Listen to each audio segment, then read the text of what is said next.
Capítulo 1. Um movimento de reforma dentro da Igreja. Quando o inspirado profeta Joel, há mais de 2.700 anos, com base na visão divina, referiu-se ao dia de Deus, escreveu: Tocai a buzina em Sião, e clamai em alta voz no monte da minha santidade. Perturbem-se todos os moradores da terra, porque o dia do Senhor vem, ele está perto, dia de trevas e de tristeza, dia de nuvens e de trevas espessas, como a alva espalhada sobre os montes. Joel 2, 1 e 2. Se bem que estas palavras têm uma aplicação histórica imediata aos tempos do Antigo Testamento, quando Israel seria invadido por um povo inimigo, a razão pela qual foram preservadas é que se referem particularmente ao tempo do fim, ao dia do Senhor, véspera do regresso de Cristo à terra. A mensagem convida a que se toque a buzina em Sião, ou seja, na Igreja, a anunciar no Monte Santo de Deus, ou seja, o seu povo, porque ocorreriam acontecimentos de tal magnitude que fariam tremer a todos os moradores do mundo. Ainda assim, prossegue o profeta, agora mesmo diz o Senhor, convertei-vos a mim de todo o vosso coração, e isso com jejuns e com choro e com pranto, e rasgai o vosso coração, e não as vossas vestes, e convertei-vos ao Senhor, vosso Deus, porque Ele é misericordioso e compassivo, e tardio em irar-se, e grande em beneficência, e se arrepende do mal. Tocai a buzina em Sião, santificai um jejum, proclamai um dia de proibição. Congregai o povo, santificai a congregação. Chorem os sacerdotes, ministros do Senhor, entre o alpendre e o altar, e digam: poupa teu povo, ó Senhor. Versos 12 e 17. Em vista dos tremendos acontecimentos que estariam para ocorrer no dia do Senhor, a Igreja devia ser despertada por uma voz de alarme e o povo devia buscar uma conversão autêntica, profunda e de todo o coração. Em outras palavras, devia efetuar-se uma reforma espiritual no seio da Igreja, em preparação para os grandiosos acontecimentos do fim. Não há dúvida de que temos chegado à própria véspera da hora suprema, e de que este chamado para uma conversão genuína e uma reforma cabal na vida de cada um deve ressoar por todos os recantos de Sião. É isto que a serva do Senhor, por autoridade divina, estabeleceu faz anos, nos seguintes parágrafos inspirados. Necessidade de uma reforma. Um reavivamento da verdadeira piedade entre nós, eis a maior e a mais urgente de todas as nossas necessidades. Buscá-lo deve ser a nossa primeira ocupação. Importa haver diligente esforço para obter a bênção do Senhor, não porque Deus não esteja disposto a outorgá-la, mas porque nos encontramos carecidos de preparo para recebê-la. Nosso Pai Celeste está mais disposto a dar seu Espírito Santo àqueles que lhe o peçam do que pais terrenos o estão a dar boas dádivas aos seus filhos. Cumpre-nos, porém, mediante confissão, humilhação, arrependimento e fervorosa oração, cumprir as condições estipuladas por Deus e sua promessa para conceder-nos sua bênção. É necessária uma reforma entre o povo, mas essa deve começar seu trabalho purificador pelos pastores. Haja uma reforma entre o povo de Deus. Tem que ter lugar um reavivamento e reforma sob o ministério do Espírito Santo. Reavivamento e reforma são duas coisas diferentes. Reavivamento significa renovação da vida espiritual, uma vivificação das faculdades do espírito e do coração, um ressurgimento da morte espiritual. Reforma significa reorganização, mudança de ideias e teorias, hábitos e práticas. A reforma não produzirá os bons frutos da justiça a menos que esteja ligada a um reavivamento do espírito.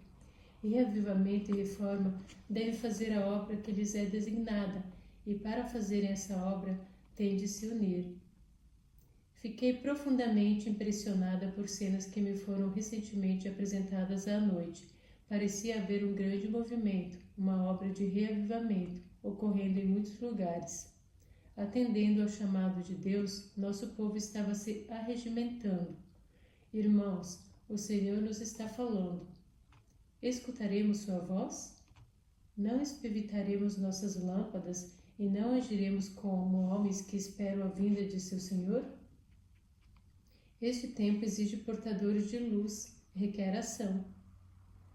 Antes de os juízos finais de Deus caírem sobre a terra, haverá entre o povo do Senhor tal avivamento da primeira piedade como não fora testemunhado desde os tempos apostólicos. O Espírito Santo e o poder de Deus serão derramados sobre seus filhos. Características da reforma. Satanás, porém, tem estado a trabalhar assiduamente para desviar a autêntica reforma espiritual que o Senhor quer operar no seio da Igreja. Este tem sido o método do grande inimigo desde os dias antigos, adulterar o verdadeiro e oferecer uma falsificação para promover a desordem, o caos e a perdição, em lugar da verdadeira conversão e a vida eterna. Falsificação satânica da reforma. Declara Ellen White: em todo avivamento está ele, Satanás, pronto para introduzir os de coração não santificado e desequilibrado de espírito. Nenhuma reforma em toda a história da Igreja foi levada avante sem encontrar sérios obstáculos. Assim foi no tempo de Paulo. Onde quer que o apóstolo fundasse uma igreja, alguns havia que professavam receber a fé, mas introduziu heresias que, uma vez aceitas, excluiriam finalmente o amor da verdade. Germinara por toda parte a semente que Lutero lançara. Satanás passou a tentar o que havia experimentado em todos os outros movimentos de reforma, enganar e destruir o povo, apresentando-lhe uma contrafação em lugar da verdadeira obra. Assim como houve falsos cristos no primeiro século da Igreja Cristã, surgiram também falsos profetas no século XVI. O pai da mentira tem estado a fazer em nosso tempo o mesmo que fez em épocas passadas. Hoje, ele procura desorganizar o movimento adventista e confundir os filhos de Deus. Assim é que, na história de nossa Igreja, particularmente nos últimos anos, têm surgido inúmeros grupos dissidentes que a si mesmos se denominam reformistas, quando na realidade só destroem. Sua obra não resistiu à prova bíblica. Por seus frutos os conhecereis. Espírito de discórdia e revolução. Um traço muito comum nos falsos movimentos de reforma é o espírito de discórdia, luta, revolução e crítica destrutiva, particularmente em relação aos dirigentes da Igreja. O espírito de profecia adverte: é chegado o tempo para se realizar uma reforma completa. Quando esta reforma começar, o espírito de oração atuará em cada crente e banirá da Igreja o espírito de discórdia e luta. Em outras palavras, o primeiro fruto de uma reforma é a eliminação da discórdia, da crítica e do espírito de revolução entre os que são por ela afetados. Ao descrever vários dos falsos movimentos de reforma, a mensageira do Senhor diz o seguinte a respeito do promotor de um deles. Ele pensava que Deus havia passado por alto todos os obreiros dirigentes e havia dado a ele a mensagem. Então, diz ela, procurou mostrar-lhe que estava errado. A respeito de outro, ela escreveu: disse ele que todos os dirigentes da Igreja cairiam devido à exaltação própria e outra classe de homens humildes apareceria em cena, que fariam coisas maravilhosas. Este homem pretendia crer nos testemunhos, pretendia que eram a verdade e os usava para dar força e aparência de verdade às suas pretensões. Sobre este homem e sua mensagem declarou ela: recebi esta palavra do Senhor, não lhe deis crédito, porque eu não o enviei. Disse-lhe ela que sua mensagem não era de Deus, que ele estava enganando os incautos. Ainda a respeito de outro que pretendia ter uma mensagem especial para a Igreja, escreveu ela: O mesmo espírito acusador estava nele, isto que, segundo ele, a igreja estava completamente errada e Deus estava chamando um povo que operaria milagres. Sempre que um desses assim chamados movimentos de reforma suscite um espírito de crítica destrutiva contra os dirigentes da obra e contra a organização da igreja, fazendo eclodir o espírito de discórdia e de revolução, saibamos desde logo, sem qualquer outra análise, que é Satanás que o encabeça e que se trata de uma falsificação da verdadeira reforma.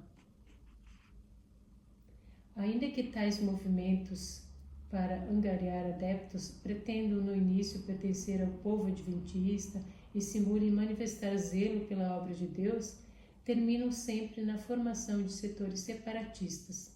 Não suportam a prova do tempo, embora às vezes causem grande mal temporariamente, desencaminhando pessoas sinceras, mas não de todo firmadas na verdade. Satanás age com energia e engano.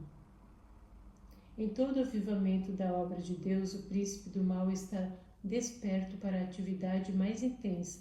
Aplica atualmente todos os seus esforços em preparar-se para a luta final contra Cristo e seus seguidores. Desperte do sono o povo de Deus e inicie com fervor a obra de arrependimento e reforma. Investigue as Escrituras para aprender a verdade como é em Jesus. Faça uma consagração completa a Deus, e não faltarão evidências de que Satanás ainda se acha em atividade e vigilância. Com todo o engano possível, ele manifestará seu poder, chamando em seu auxílio os anjos caídos de seu reino. Fanatismo. Entre as armas que o diabo usará para desmontar o plano de Deus de proclamar e promover uma reforma entre o seu povo, figura o fanatismo. Ele o fez nos dias dos apóstolos, na época da Reforma Protestante, e praticamente tendo como motivo todos os despertamentos religiosos. O fanatismo aparecerá em nosso próprio meio. Virão enganos e de tal natureza que, se fora possível, desviariam até os escolhidos. Lutero também sofreu grande perplexidade e angústia pelo procedimento de pessoas fanáticas. E os Wesley e outros que abençoaram o mundo pela sua influência e fé encontraram a cada passo os ardis de Satanás, que consistiu em arrastar pessoas de zelo exagerado, desequilibradas e profanas, a excessos de fanatismo de toda sorte. Guilherme Miller não alimentava simpatias para com as influências que conduziam ao fanatismo. Declarou, como o fez Lutero, que todo espírito deveria ser provado pela palavra de Deus. Nos dias da Reforma, os inimigos desta atribuíam todos os males do fanatismo aos mesmos que estavam a trabalhar com todo o afã para combatê-lo. Idêntico proceder adotaram os oponentes do movimento adventista. Todavia, isso não deve ser motivo para resistir ao verdadeiro reavivamento, a autêntica reforma que responde às características que serão descritas adiante. Quando o Senhor opera mediante instrumentos humanos, quando os homens são movidos com o poder do alto, Satanás leva seus agentes a exclamar fanatismo e a advertir o povo a não ir a extremos. Cuidem todos quanto a soltar esse brado, pois, conquanto haja moedas falsas, isso não diminui o valor da que é genuína. Porque há reavivamentos e conversões falsos. Não se segue daí que todos os reavivamentos devam ser tidos em suspeita. Não mostremos o desprezo que os fariseus manifestavam quando disseram: este homem recebe pecadores. Nova luz.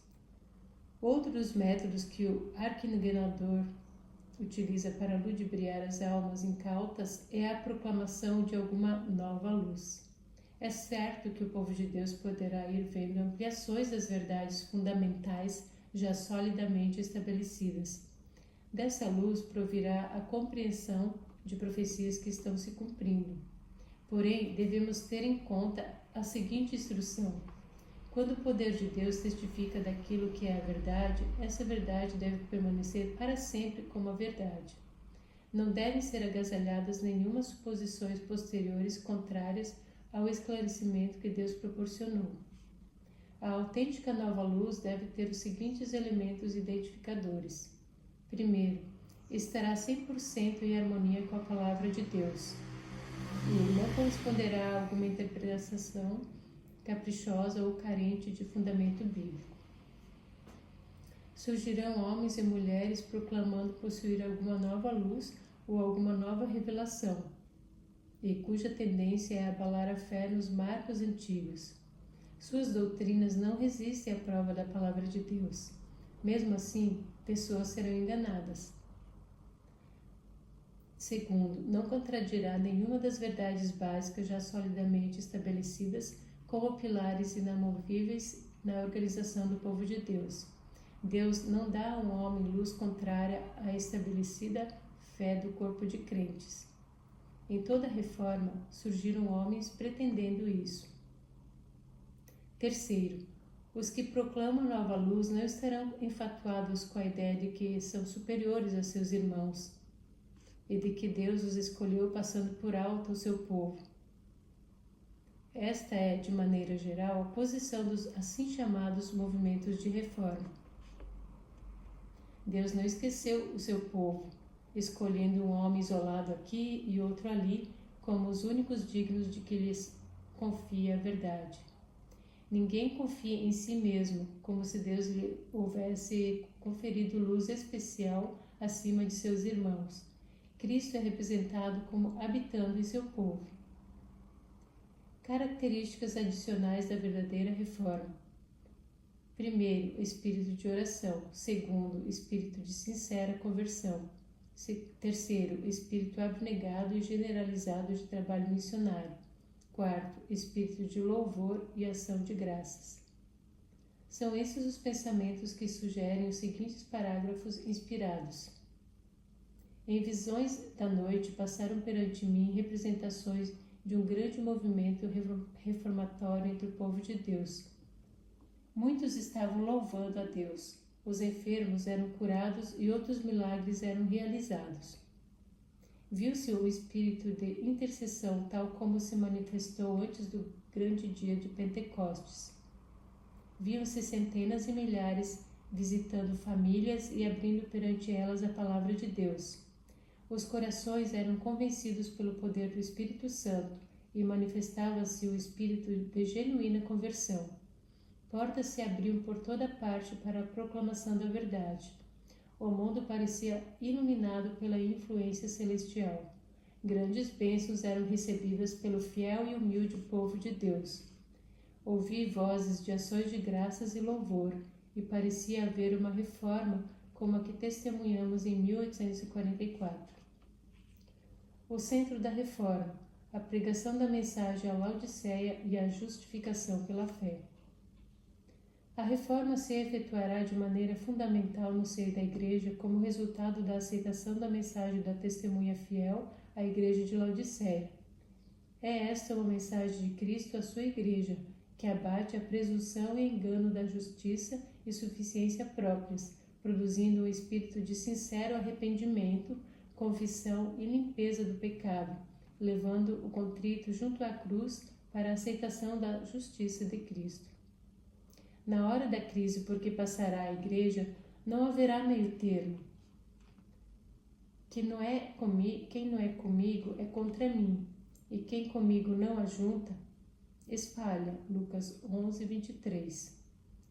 Os que aceitam essa franca mensagem de carinho, de Apocalipse 3, 14 a 22, colherão em sua vida e em sua experiência benditos resultados, a saber, verdadeira conversão, separação do mundo, vitória sobre o pecado e a entrega completa da vida a Deus. Esta é a essência da reforma autêntica que acontecerá na Igreja, bem como em cada coração individualmente. Os que não aceitam esta mensagem e preferem continuar mornos, formais, cheios de justiça própria, cairão durante a sacudidura e se perderão. Esclarece a mensageira do Senhor. Perguntei o significado da sacudidura que eu vira, e foi-me mostrado que era determinado pelo testemunho direto contido no conselho da testemunha verdadeira à Igreja de Laodiceia. Alguns não suportarão esse testemunho direto. levantar-se-ão contra ele, e isto é o que determinará a sacudidura entre o povo de Deus. O destino da igreja depende de como essa mensagem é recebida. Ela levará a igreja a profundo arrependimento. Todos os que a recebem serão purificados. Vi que o testemunho da testemunha verdadeira não teve a metade da atenção que deveria ter. O solene testemunho de que depende o destino da igreja tem sido apreciado de modo leviano, se não desatendido de todo. Tal testemunho deve operar profundo arrependimento. Todos os que o recebem de verdade obedecerão a ele e serão purificados. Uma franca mensagem de carinho. Ao anjo da igreja que está em Laodiceia, escreve: Isto diz o Amém, a testemunha fiel e verdadeira, o princípio da criação de Deus. Eu sei as tuas obras. A mensagem à igreja de Laodiceia é uma impressionante acusação e é aplicável ao povo de Deus no tempo presente. O autor da mensagem é ninguém menos que Cristo, nosso Salvador e melhor amigo. Ele é fiel e verdadeiro. Ele nos ama, porém não nos adula, porque quer nossa felicidade, nossa salvação. Ele nos fala com carinho e sinceridade. Sua mensagem é direta, porém plena de misericórdia. Diz-nos: Eu sei as tuas obras. Aquele que nos fala nos conhece melhor do que nós mesmos nos conhecemos, porque o coração humano é enganoso. Jeremias 17:9. Particularmente por causa da sua própria condição enganadora encontrada em Laodiceia, essa mensagem é muito necessária. Portanto, sendo que só Deus nos conhece, nossa atitude em face desta mensagem deve ser a do salmista. Sonda-me, ó Deus, e conhece o meu coração, e vê se há em mim algum caminho mau, e guia-me pelo caminho eterno. Salmo 139, 23 e 24. Essa mensagem tem aplicação individual e coletiva. A testemunha fiel fala no singular. O resultado coletivo na igreja é determinado pelo modo em que cada membro responda à mensagem e a pratique. Mornidão. Que nos diz aquele que conhece nosso coração? Não és frio nem quente, tomara que foras frio ou quente. Assim, porque és morno e não és frio nem quente, vomitar-te-ei da minha boca. Nos primeiros tempos da história da igreja, recebemos essa instrução. A mensagem laodiceana aplica-se ao povo de Deus que professa crer na verdade presente. A maior parte deles são professos mornos, tendo o nome, mas não zelo. Aplica-se a esta classe o termo morno. Professam amar a verdade, todavia são deficientes no fervor e no devotamento cristão. Não ousam desistir inteiramente e correr o risco dos incrédulos. Não se acham, no entanto, dispostos a morrer para o próprio eu e seguir exatamente os princípios de sua fé. Não se empenham inteiramente de coração na obra de Deus, identificando-se com seus interesses, mas se mantêm afastados e estão prontos a deixar seus postos quando os mundanos interesses pessoais o exijam. Precisam da obra interior da graça no coração. Graças a Deus que muitos, por haverem permitido em sua vida a obra poderosa do Espírito, não participam desta condição de mornidão. Mas não deixa de ser triste a realidade de que uma grande parte de Laodiceia é constituída de mornos que apenas professam a verdade. Isto reclama uma decidida reforma. São 4 os elementos que produzem esta mornidão. Primeiro, são deficientes na devoção e fervor cristão. Necessitamos viver diariamente uma vida de comunhão com Deus, uma vida de oração e estudo de sua palavra. Precisamos urgentemente dar a devida consideração às nossas necessidades espirituais para supri-las com o poder divino. Não estão dispostos a morrer para o eu. Segundo, não estão dispostos a morrer para o eu e a seguir de perto os princípios de sua fé. Uma conversão pela metade não poderá nos salvar. Convertei-vos a mim de todo o vosso coração, diz o Senhor. Um coração dividido não nos dará a vitória. Cristo pede a posse completa de nossa vida. O eu deve morrer definitivamente para que Cristo domine no trono do coração. Terceiro, não se empenhe de maneira cabal e de coração na obra, identificando-se com os seus interesses. Não dedique o suficiente tempo, interesse, trabalho e recursos à causa de Deus. Quarto, a obra interior da graça está faltando em seu coração. Deus quer realizá-la plenamente na vida de cada um de nós. Aquele que em vós começou a boa obra, diz Paulo, a aperfeiçoará até o dia de Jesus Cristo. Graças a Deus que Ele quer e pode fazê-lo, mas necessita de nosso consentimento, nosso sincero interesse, nossa franca cooperação. Náuseas. Água morna produz náuseas, podendo ser administrada como vomitório em caso de intoxicação. Também indiferença e falta de conversão são repulsivas a Deus, e os que nela perseveram terão que ser despedidos da presença do Pai. O coração de Jesus se compadece dessa mornidão e debilidade. Expressa seu fervente desejo de que a situação mude, tomara que foras frio ou quente. Seria mais aceitável ao Senhor se os mornos professos de religião nunca houvessem feito menção de seu nome. Eles são um contínuo peso àqueles que desejam ser fiéis seguidores de Jesus. São uma pedra de tropeço aos descrentes. Mas esta não precisa ser a situação de nenhum filho de Deus. A clareza da revelação divina se propõe levar ao nosso ânimo o alerta que nos induza a uma reforma de vida, que se traduz, por sua vez, em uma obra profunda e convertedora da graça de Cristo. A infatuação espiritual e a justiça própria. O cerne da mensagem da testemunha fiel é constituído por esta outra alarmante revelação. Como dizes, rico sou e estou enriquecido e de nada tenho falta.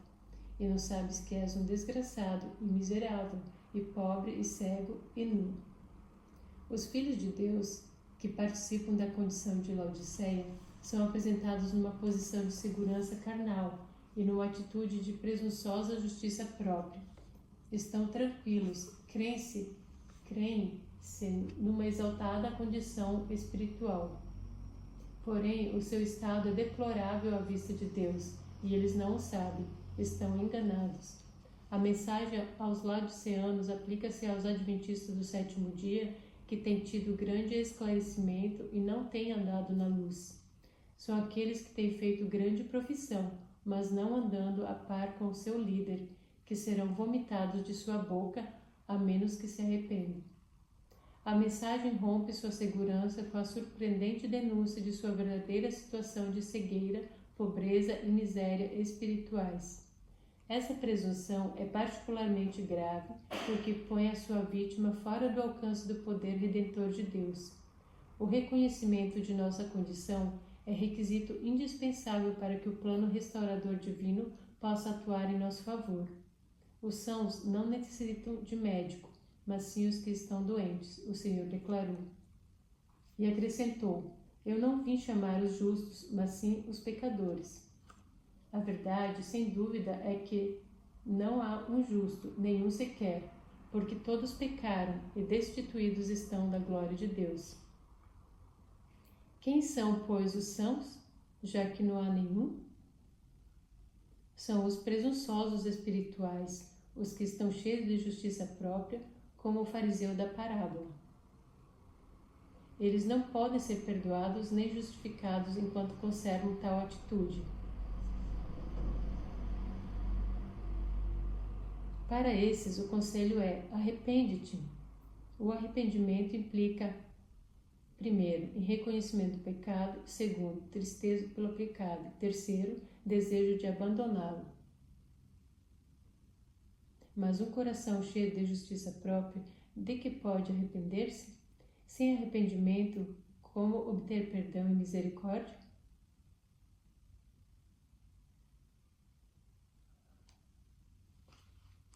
Não há nada que torne o poder salvador do Evangelho mais inacessível aos pecadores do que este orgulho espiritual, esta aparência enganosa, esta justiça própria.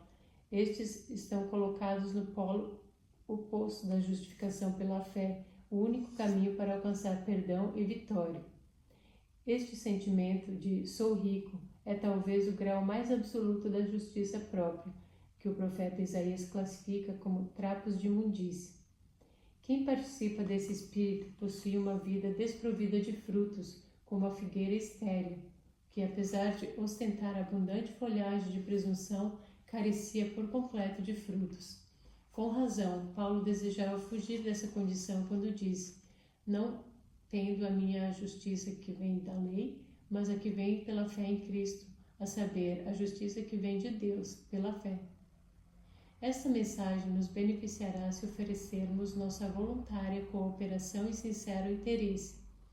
Ellen White declarou: foi-me mostrado que o testemunho aos laodiceanos se aplica ao povo de Deus no tempo presente, e a razão por que não realizou uma obra muito maior é a dureza de coração.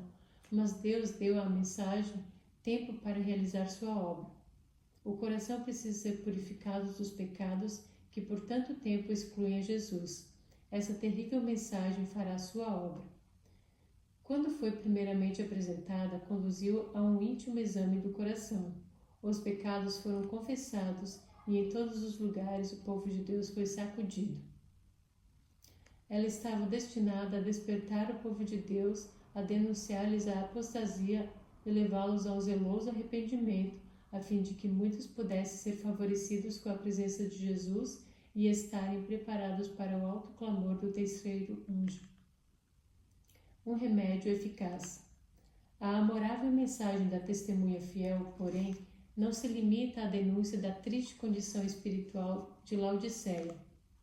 Ela não somente diagnostica a doença com pleno conhecimento de sua causa, mas oferece um remédio radical para curar a alma de seus males. É realmente uma mensagem de consolo.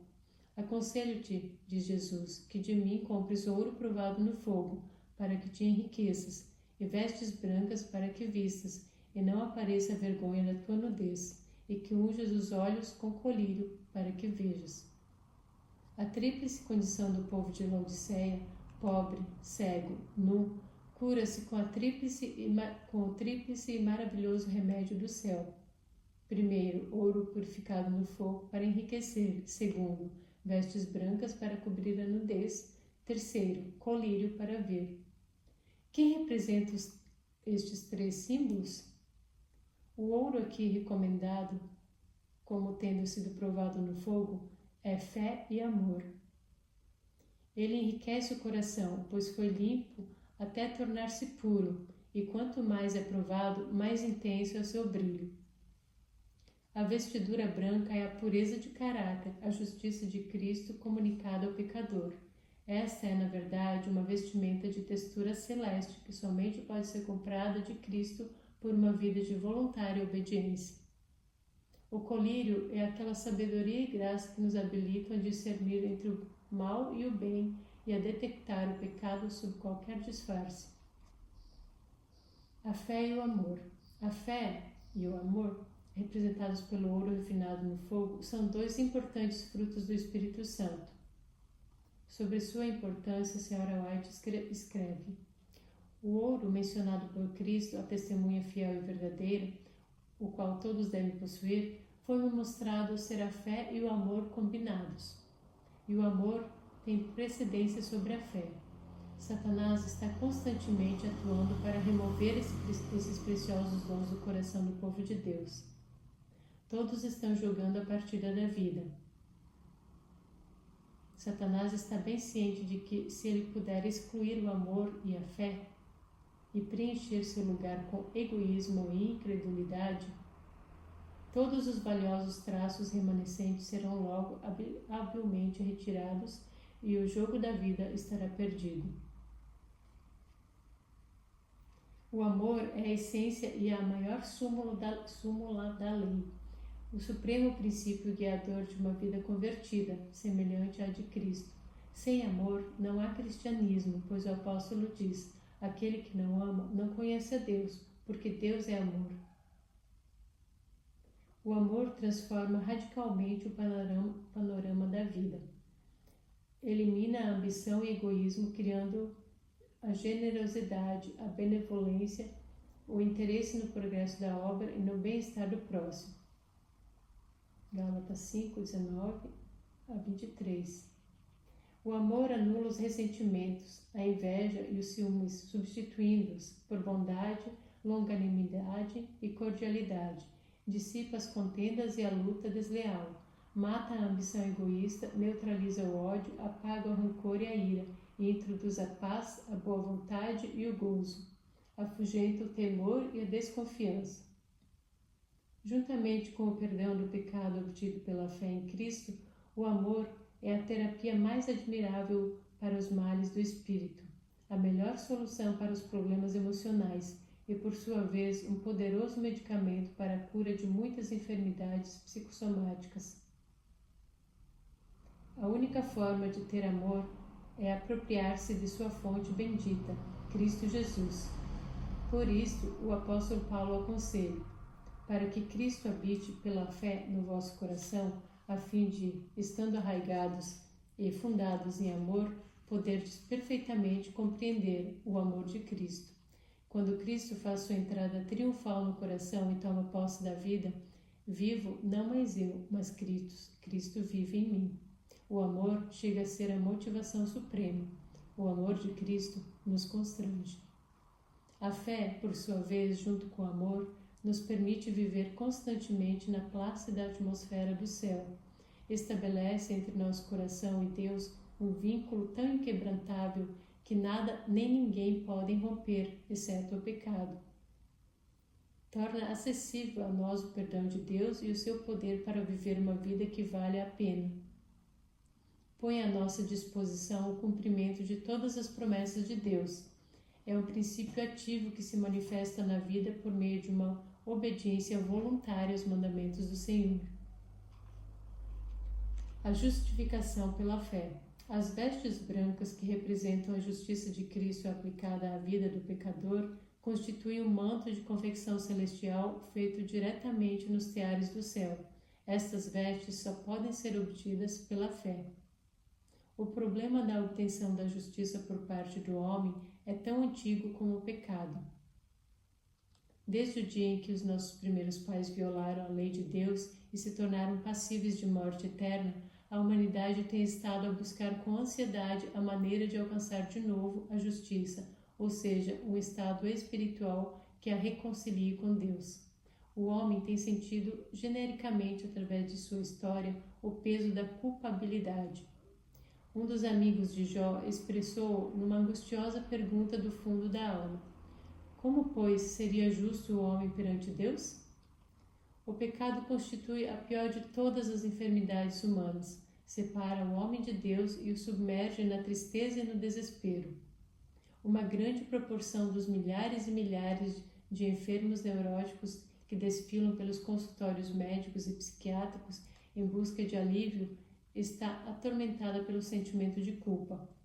Faz algum tempo fiquei profundamente impressionado enquanto viajava por algumas importantes cidades latino-americanas, ao ver longas filas de homens e mulheres, jovens e idosos, esperando a vez de ajoelhar-se ante um confessionário. Em algumas igrejas havia até 6 longas filas. Eram pessoas que buscavam a justificação. O ser humano pode procurar a justificação através de 2 métodos. O primeiro é o esforço próprio, ou seja, o cumprimento da lei na prática de obras meritórias a fim de alcançar o favor de Deus.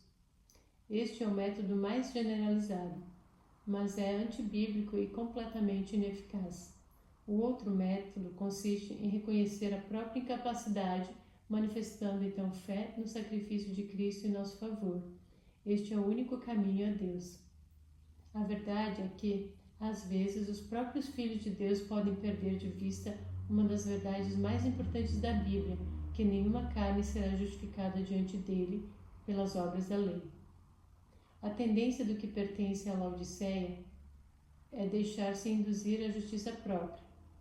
Pode chegar a pensar que, pelo fato de conhecer este maravilhoso conjunto de verdades bíblicas solidamente estabelecidas e logicamente elaboradas, adquiriu uma excelência espiritual que o coloca acima dos demais cristãos. Deixa-se tentar com o pensamento de que a observância dos preceitos da santa lei de Deus lhe granjeia o favor divino e lhe abre as portas do céu como um direito, chegando a arrazoar como o fariseu da parábola. É possível que comece a dizer a si mesmo, quando não em voz alta: rico sou e estou enriquecido e de nada tenho falta. Mas o Senhor lhe responde: não sabes que és um desgraçado e miserável e pobre e cego e nu? E então lhe indica o remédio: aconselho-te que de mim compres vestes brancas, isto é, a justiça única que tem valor, a justiça de Cristo. Todos nós somos como o imundo, e todas as nossas injustiças como trapo de imundície, diz o profeta Isaías. Coisa alguma que o homem faça para ganhar o favor de Deus tem valor algum. Os únicos méritos que o homem pode invocar são os de Cristo, que está disposto a lançar sobre a vergonha de nossa nudez o manto puríssimo de sua perfeita justiça. As boas obras, como veremos mais adiante, entram no quadro de nossa salvação, não como algo feito para nos justificarmos, não como argumento para alcançar o favor divino, não como o preço para comprar o céu. As boas obras, a obediência, aparecem como resultado de nossa justificação, como uma evidência de nossa fé, como demonstração do poder de Deus que atua em nossa vida e como preparação para a vida eterna. Porém, o único direito à vida eterna é mediante a justiça de Cristo, que nos é imerecidamente imputada por Ele, na base de nossa fé. Regozijar-me-ei muito no Senhor, declara Isaías, o profeta evangélico. A minha alma se alegra no meu Deus, porque me vestiu de veste de salvação, me cobriu com o manto de justiça. Somente quando este manto admirável, feito da morte expiatória de Cristo e de sua vida perfeita em nosso favor, cobre a nudez humana, o homem aparece perfeito à vista de Deus e é justificado com a única justiça eficaz, que é a justiça de Cristo.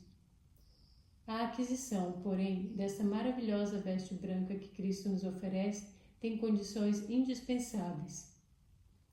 Primeiro, o reconhecimento da própria pecaminosidade, incapacidade e indignidade. Em outras palavras, um arrependimento sincero. Por isso, a mensagem de Laodiceia é uma mensagem de arrependimento. Arrepende-te, diz Cristo. Afaste o seu orgulho, abandone sua presunção espiritual, quebrante o seu coração diante do Senhor ao cair sobre a rocha da sua salvação.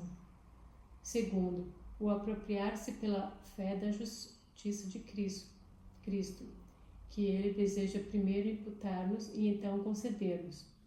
Concluímos, pois, diz Paulo, que o homem é justificado pela fé, sem as obras da lei. Ellen White expõe em breves parágrafos, porém magistrais, a verdadeira essência da justificação pela fé. O que é justificação pela fé? É a obra de Deus ao lançar a glória do homem no pó e fazer pelo homem aquilo que ele por si mesmo não pode fazer. Duas classes de justiça.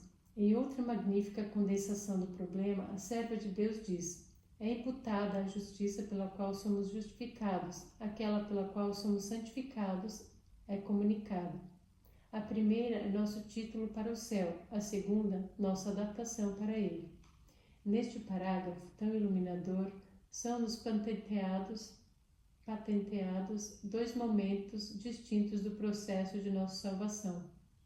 Dois aspectos diversos do plano da redenção que são, de certa forma, sucessivos, porém simultâneos, duas diferentes fases da mesma justiça de Cristo, a única que satisfaz a Deus e nos faz santos.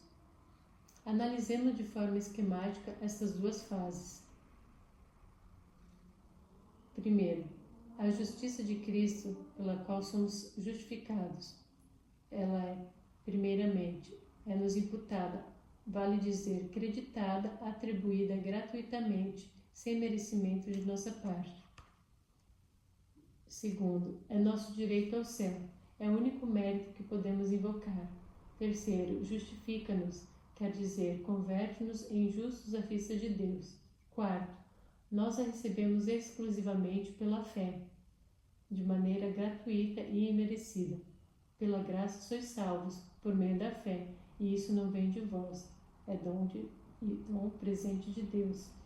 Não vem das obras para que ninguém se glorie, sendo justificados gratuitamente pela sua graça, pela redenção que há em Cristo Jesus. Sendo, pois, justificados pela fé, temos paz com Deus por nosso Senhor Jesus Cristo. Quinto, a fé implica arrependimento, confissão e aceitação de Cristo como Salvador. Significa que nós vamos a Deus, que nos salvamos na base do plano de que, se pedirmos, receberemos o que solicitamos. Número 2. A justiça de Cristo pela qual somos santificados. Primeiro, é-nos concedida um processo paulatino e interno de crescimento cristão. Segundo, é nossa idoneidade ou preparo para o céu. Terceiro, santifica-nos, ou seja, converte-nos em santos, transformando nosso caráter. Quarto, também a recebemos por meio da fé.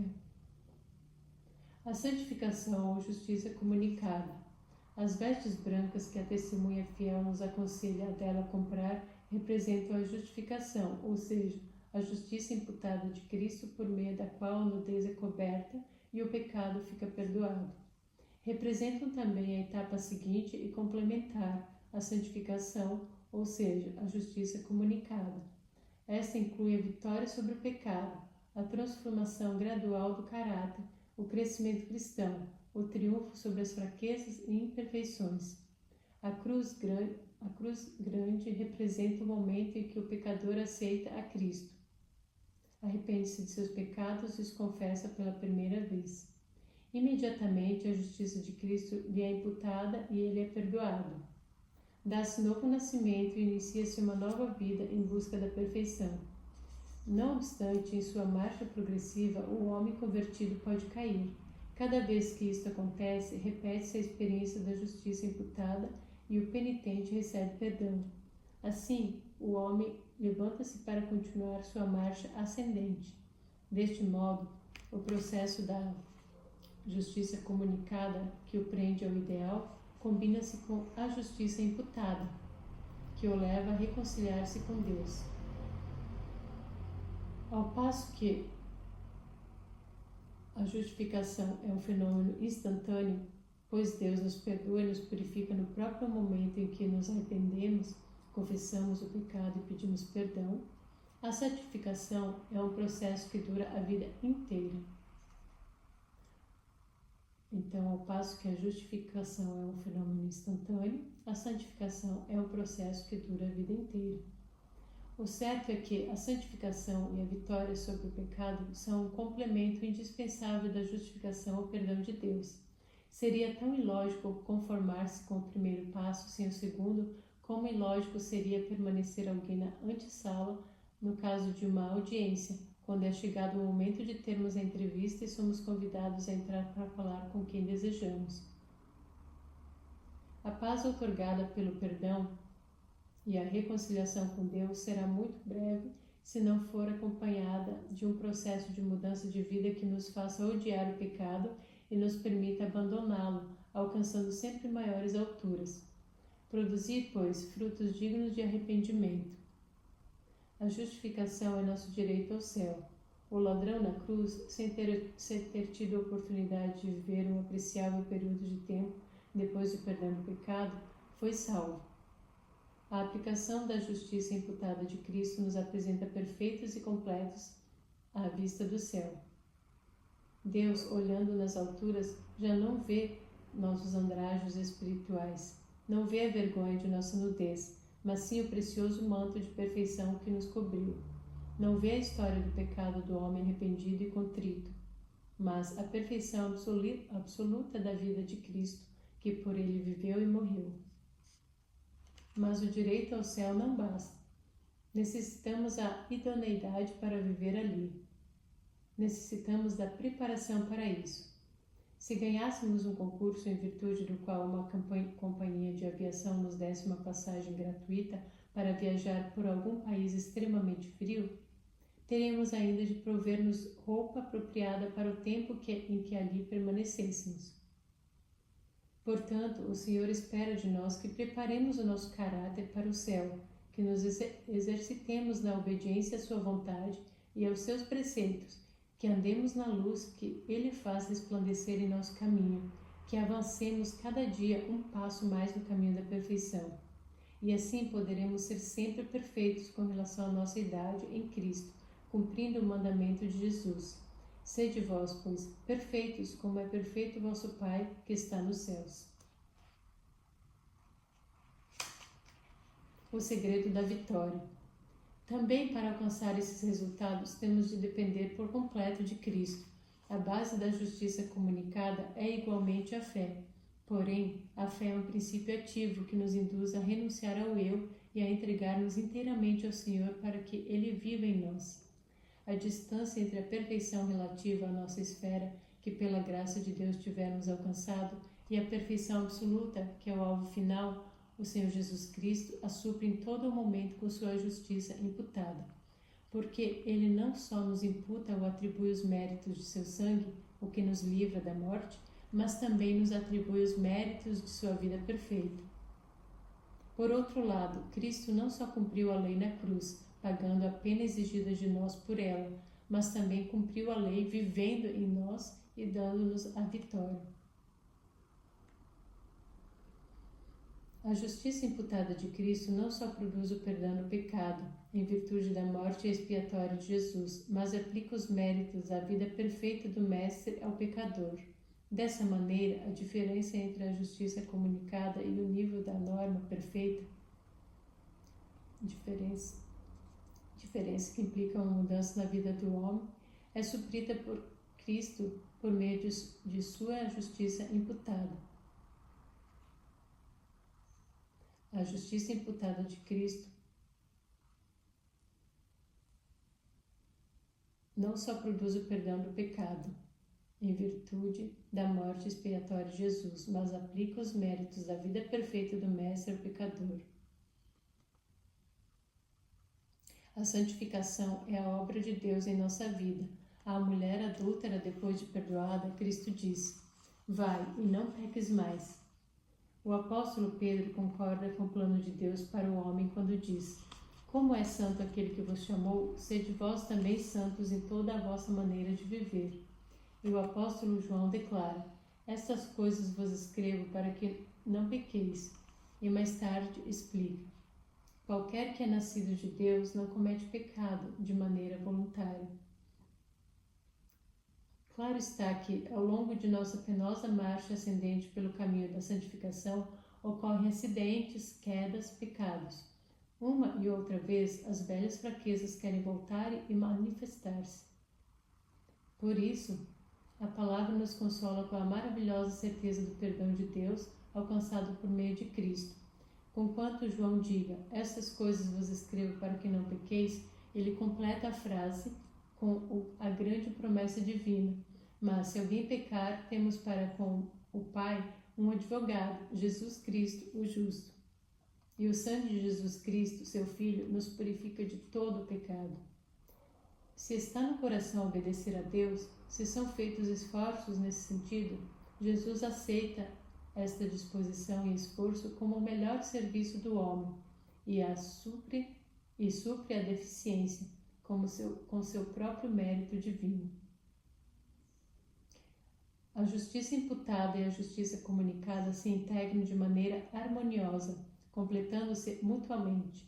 Elas são, em essência, uma mesma coisa, sob dois aspectos. Mais elevado do que o sumo pensamento humano pode atingir é o ideal de Deus para com seus filhos.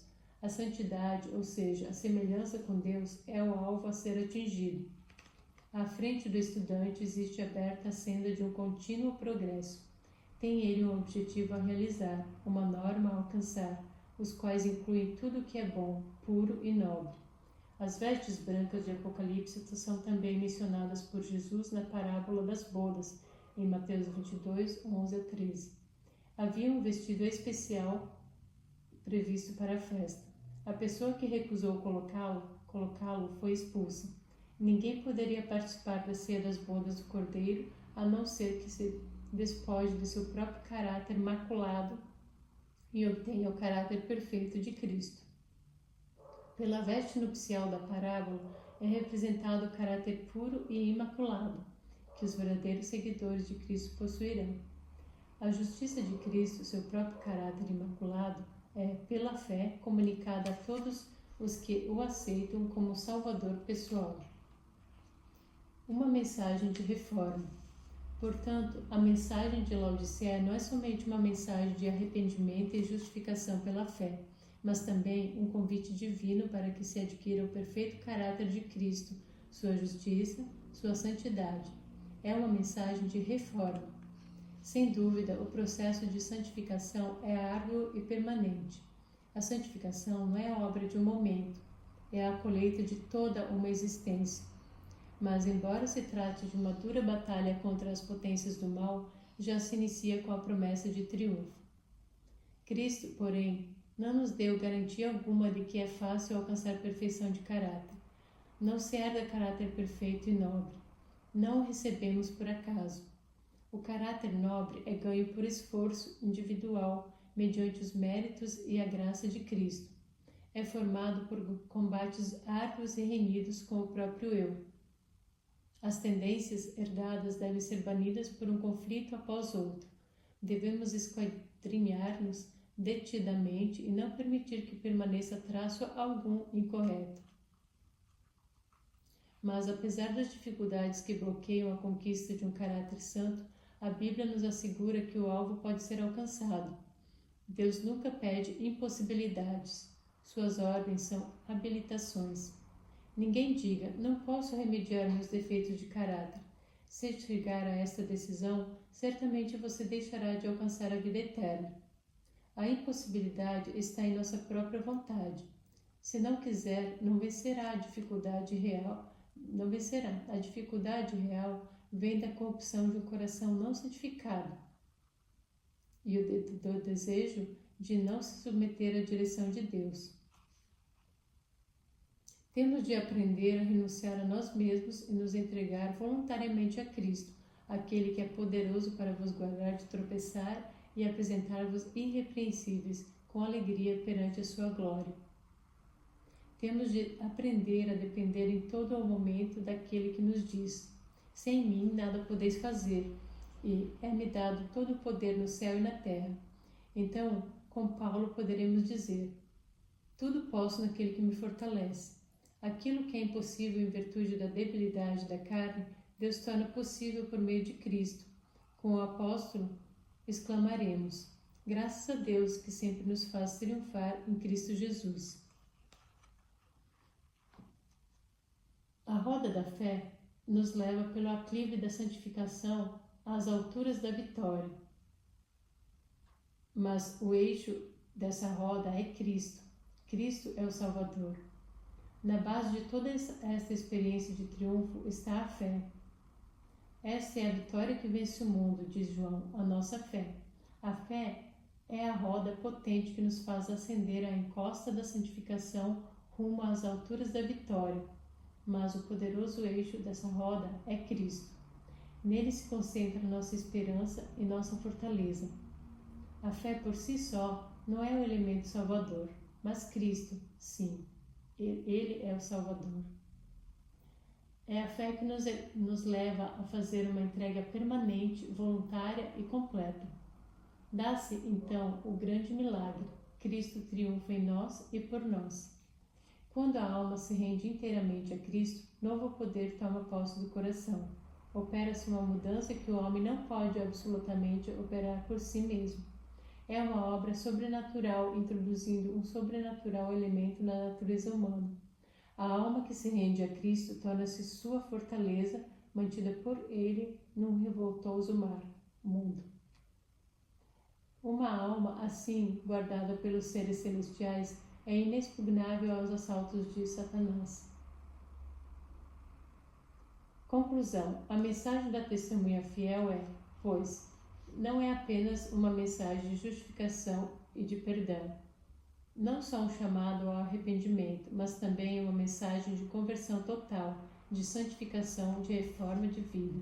Esta é a verdadeira reforma que logo terá de realizar-se entre o povo de Deus e que acelerará o derramamento do poder divino na forma da chuva serôdia, a pregação do Evangelho eterno e o selamento. Essa é a reforma de vida que cada um de nós necessita para transpor triunfante o tempo de angústia e receber o Senhor com grande alegria. Esta é a experiência que nos permitirá estar preparados para viver com Deus e com Cristo pela eternidade.